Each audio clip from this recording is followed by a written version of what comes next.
जय श्री कृष्ण। नमस्कार दोस्तों, मैं नीरज। मैं आज आप लोगों के सामने एक बहुत ही महत्वपूर्ण टॉपिक पे डिस्कस करूंगा।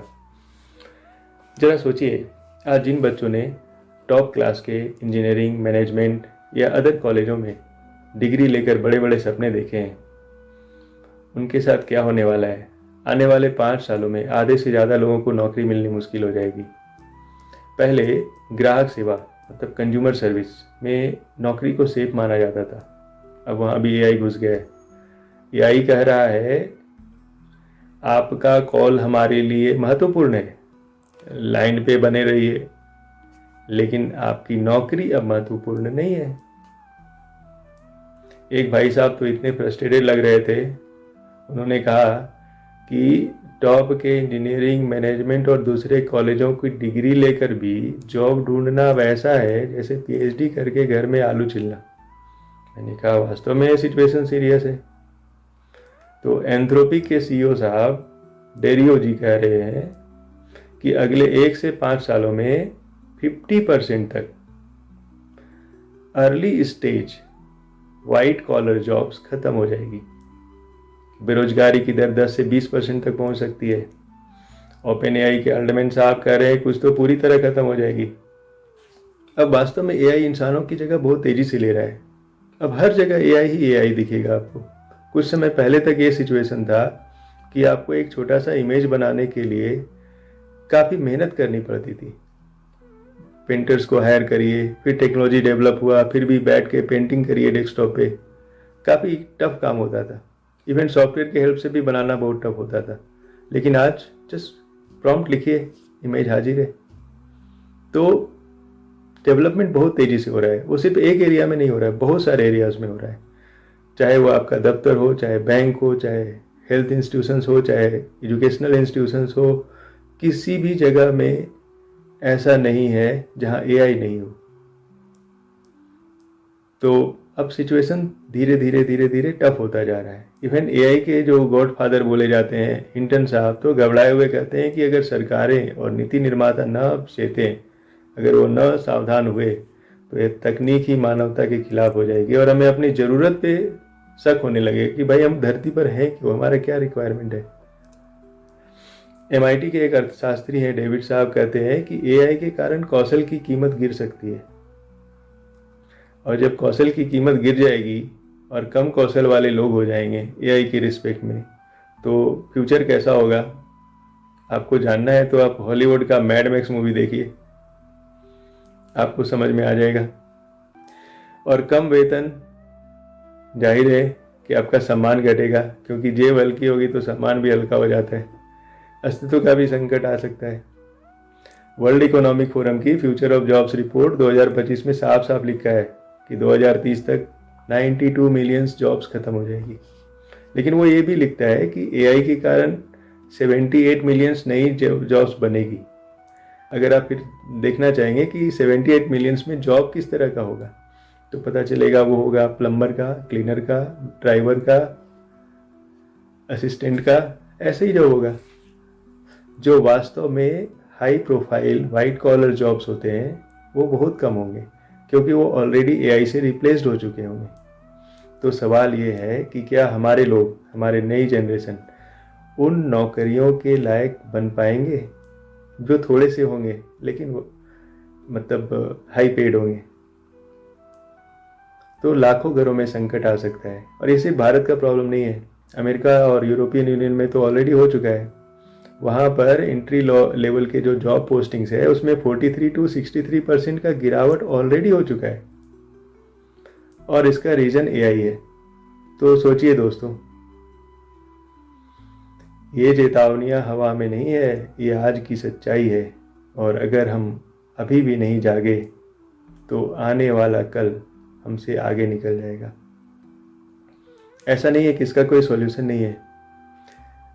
हमारे सनातन के धर्म ग्रंथों में लोगों ने फ्यूचर को बहुत पहले ही देख लिया था। इसलिए जब आप भगवत गीता खोलेंगे तो पाएंगे कि भगवान श्री कृष्ण ने स्ट्रैटेजी के इस मास्टरपीस में सारा समाधान ऑलरेडी दे के रखा है। आपको पढ़ना है और फॉलो करना है। फिर एक क्या कुछ भी आ जाए दुनिया में, विजेता तो आप ही रहेंगे। वास्तव में यह सिर्फ टेक्नोलॉजी का युद्ध नहीं है, यह आत्मा और एल्गोरिदम की टकराहट है। समस्या एआई की तेजी से नहीं है, समस्या हमारे ठहराव की है। तो हमें रफ्तार से नहीं, गहराई से जीना सीखना होगा, और हमें एआई पर नहीं, आत्मा पर विश्वास करना सीखना होगा। अगर एआई एक घोड़ा है और अगर उसकी लगाम हमारे हाथ में नहीं है, तो जनाब आप समझ लीजिए कि आप घोड़े पर नहीं हैं, आप घोड़े के नीचे हैं, और फिर आपका क्या होगा वो आप बेहतर समझ सकते हैं।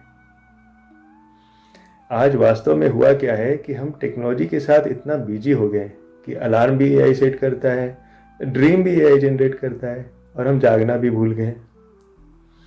हमने कंप्यूटर को बहुत अपग्रेड किया, लेकिन आत्मा का रैम अभी भी खाली है। इसी के कारण से जिंदगी बार बार हैंग हो जाती है, और ये पहचान का संकट आ गया और हम एआई से डरने लगे। अब इस आइडेंटिटी क्राइसिस का हल गूगल में नहीं, भगवत गीता में ही छुपा है। लेकिन क्या है, आपको इसके लिए भगवान की शरण में जाना होगा, जैसे अर्जुन गया था। श्रीमद् भगवत गीता अध्याय 2 श्लोक 7 लिखा है, कार्पण्ये दोषोपहत स्वभाव पृच्छामि त्वां धर्म सम्मूढ़ चेता यच्छ्रेयस्या निश्चितं ब्रूहि तन्मे शिष्यस्तेऽस्यहं सधीमां त्वां प्रपन्नम।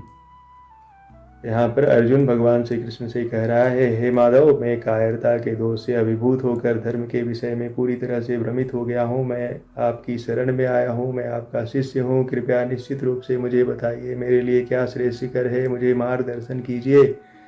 ऐसे आपको भगवान से मार्गदर्शन की याचना करनी होगी, क्योंकि जैसे अर्जुन भ्रमित थे, वैसे ही आज का मानव एआई के सामने भ्रमित है। लोगों को लग रहा है क्या मेरी नौकरी चली जाएगी, मेरी सोच खत्म हो रही है, क्या हम पिछड़ रहे हैं। भगवत गीता कहती है, जो भ्रम में है वह गुलाम बनता है। एआई को असिस्टेंट बनाओ, डायरेक्टर मत बनने दो। अपनी आत्मा को ड्राइवर सीट पे बैठाओ।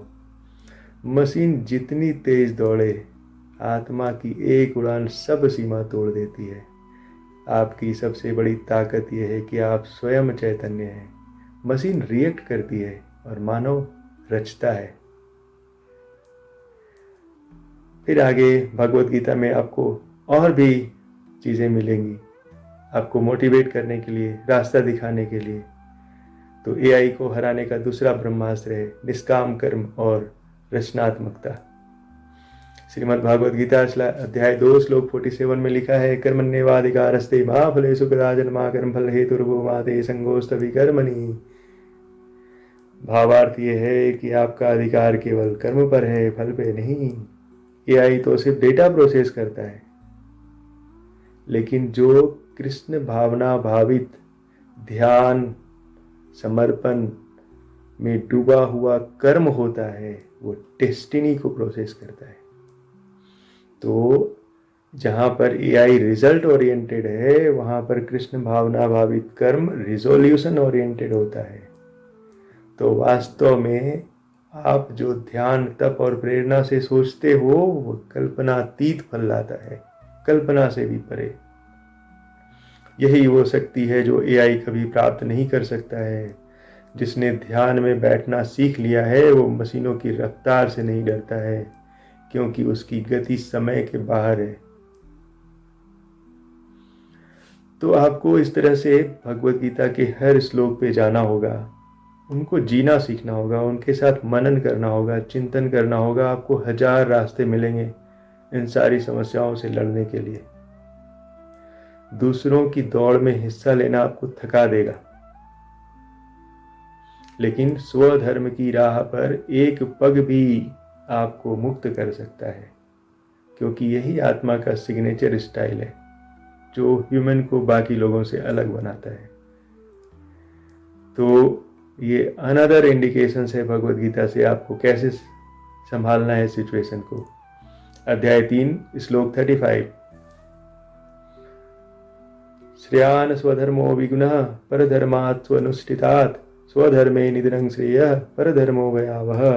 अर्थात स्वधर्म मतलब आपकी मौलिक प्रवृत्ति, आपकी मौलिक प्रकृति, आपका स्वभाव में दोष हो तब भी वह श्रेष्ठ है, क्योंकि दूसरे का धर्म अगर सुंदर भी लगे तो भी वो भयानक होता है। इसका कारण क्या है? रचनात्मकता वहीं पनपती है जहां व्यक्ति अपने स्वरूप में जीता है। आप कॉपी करके कुछ नहीं कर सकते हैं, क्रिएशन से ही जीवन का संगीत निकलता है। भगवत गीता आगे ये भी सिखाती है कि कैसे सेल्फ इल्यूमिनेटेड माइंडसेट को अचीव करना है, आपको उच्चतम मानसिक स्थिति तक ले जाना है। अध्याय 4 श्लोक 38 में लिखा है, न ही ज्ञानेन सदृशं पवित्रं मे विद्यते स्वयं योग संसिद्ध कारेणात्मनि विन्दति। अर्थात इस संसार में ज्ञान के समान पवित्र कुछ नहीं है। जब योग में स्थित होता है तो वह स्वयं उस ज्ञान को प्राप्त करता है। इसका इस तरह से समझाया जा सकता है इसको कि ज्ञान ही रचनात्मकता की अंतिम अवस्था है, जहाँ पर विचार केवल दिमाग से नहीं अस्तित्व से आते हैं। मतलब यहाँ पर बहुत सारे चीज इन्वॉल्व होते हैं। जबकि एआई के साथ क्या है, एआई की सबसे बड़ी शक्ति उसका डेटा है, लेकिन हमारी सबसे बड़ी शक्ति है योगा, ध्यान, विवेक, ज्ञान, इतनी सारी चीज़ें हैं। और जिसने अपने मन को साध लिया है वो किसी भी मशीन को साध सकता है। जब आप फल की चिंता को छोड़कर मौन, स्वधर्म, ध्यान और ज्ञान में स्थित हो जाते हैं, तब आप रचते नहीं हैं, ईश्वर खुद आपके माध्यम से रचता है। इसके बाद भगवत गीता में अनंत रचनात्मकता के बारे में भी लिखा है, कैसे आप अपने भीतर की अनंत रचनात्मकता को नियंत्रित कर सकते हैं। भगवत गीता अध्याय 18 श्लोक 56 में लिखा है, यतः यतः निश्चरति मनः चंचलम ततः ततः नियम्य एतत् आत्मन्ये एव वसंगनयेत्। अर्थात जहाँ जहाँ मन विचलित होता हो वहीं वहीं उसे फिर से नियंत्रित करो और आत्मा में स्थापित करो। ये बता रहे हैं, पहले तो बताया भगवान ने कि कैसे आप भगवान के पास जाओ, फिर उन्होंने बताया कि रास्ता कैसे होना चाहिए, फिर उन्होंने बताया कि आप पाथ से भटक जाओ तो क्या करो। तो मैं सारे चीज़ों को बहुत ही आंशिक रूप से बता रहा हूँ। जब आप भगवत गीता को पढ़ेंगे, उसमें हर श्लोक पर ध्यान लगाएंगे, उनके हर चैप्टर्स को पढ़ेंगे, तो आप मेरे से कहीं ज़्यादा डिटेल से चीज़ों को समझ पाएंगे। भगवत गीता में एक और स्थित प्रज्ञ माइंडसेट के बारे में बताया गया है। जब अगर आप उस पर प्रैक्टिस करेंगे तो आप बहुत सारे मुसीबतों से बाहर निकल जाएंगे। और ये एआई क्या चीज़ है? भगवत गीता अध्याय 2 श्लोक 56 में आया है, दुखेष्वनुद्विग्न मना सुखेषु विगत स्प्रियः वीतराग भय क्रोधा स्थित धीर मुनि रुच्यते। अर्थात जो व्यक्ति दुखों से विचलित नहीं होता है, सुखों में आसक्त नहीं होता है, राग, द्वेष और भय से रहित है, वह स्थित प्रज्ञ और स्थिर बुद्धि वाला कहलाता है। ऐसा लोग कभी नहीं हारता है।